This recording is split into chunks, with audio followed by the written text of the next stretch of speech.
আমাদের সংস্কৃতিতে আমরা নিজেরা এই পরিবেশের সাথে মব চর্চা বহুদিন ধরে করে আসছি। কিছুদিন আগে একটি নদীতে যাচ্ছিলাম, তার উপর দিয়ে ব্রিজে পার হচ্ছিলাম। নিচে শীর্ণকায় একটি নদী। যেমন সে বলতেছিল, "তোমরা আজকে মব নিয়ে কথা বলছো।"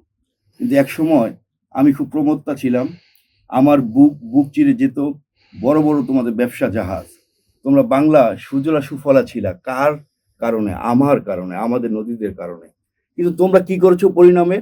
তোমরা গোষ্ঠীবদ্ধ হয়ে আমাকে দখল করেছো। আমি কান্না করেছি, আমার কান্না তোমরা শুনতে পাও নাই। তোমরা কি করেছো আমার সাথে? আমার উপরে আবর্জনা ফালিয়েছো। প্লাস্টিক ফালায়া আমার নাব্যতা নষ্ট করেছো। আমার প্রতি যে যত্ন নাই। এখানে আইন লঙ্ঘন করেছো তোমরা। পরিবেশকে তোমরা ক্ষতি করেছো। তোমরা বুঝতে পারছো না যে এই আমি না থাকলে ভবিষ্যৎ তোমাদের অবস্থা কি হবে? হ্যাঁ, তোমরা তো মানুষ আর আমি নদী। আসলে মানুষ তোমরা খুবই, খুবই অদ্ভুত এক প্রাণী। তোমরা যখন নিজের উপরে কোনো বিষয় পড়ে তখন সেটা তোমার আলোচনায় আসে। যেটা আমাদের উপর নীরবে নদীগুলোর উপর পড়েছে এবং নদী ভরাট হয়ে আছে।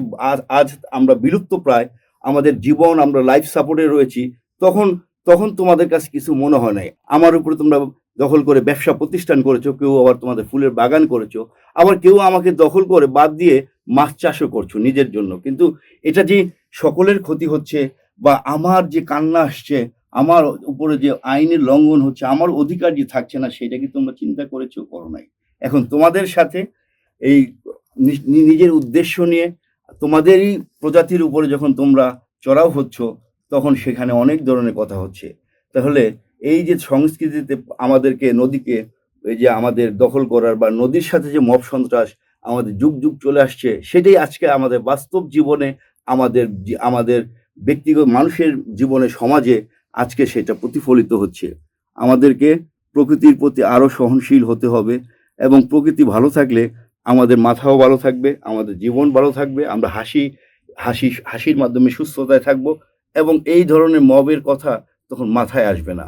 প্রকৃতির মাঝে যখন মানুষ হারিয়ে যায়, তখন দুঃখ থাকে না, কষ্ট থাকে না, বেদনা থাকে না এবং মানুষের মন অনেক মধুর, অনেক অনেক বড় হয়ে যায়। সেই বড় মনে তোমরা আবার ফিরে আসতে পারবে যদি আমাদের নদীগুলোকে তোমরা বাঁচাও। আমাদের কান্না শুনে যদি তোমরা উদ্যোগ নাও, আমাদের প্রতি ন্যায় বিচার করো, তাহলে দেখবা তোমাদের প্রতিও ন্যায় বিচার হবে।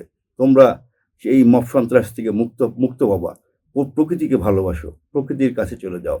আর আমাদের নদীর কাছে আসো, বিশালতা শিখতে পারবে, আমাদের ঢেউ দেখতে পারবে। আমরা কিভাবে আমাদের পানি দিয়ে তোমাদের খাদ্য ফলাতে সহায়তা করি সেটা বুঝতে পারবে।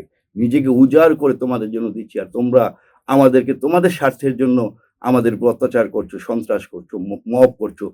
এর দেখার তোমাদের মাঝে কেউই নাই। আজকে তোমাদের মাঝে এই ধরনের ঘটনা ঘটেছে, অনেকেই দেখছে, অনেকেই কথা বলছে, কিন্তু আমাদের নিয়ে তো কথা বলো না। এখন সময় হয়েছে আমাদের নদী, পরিবেশ, এর উপরে যে আমাদের যে সন্ত্রাস, আমরা মব সন্ত্রাস চালিয়েছি যুগ যুগ ধরে গোষ্ঠীগতভাবে, তার প্রতি আমাদের মনোযোগ দেওয়ার এবং তাদেরকে রক্ষা করার।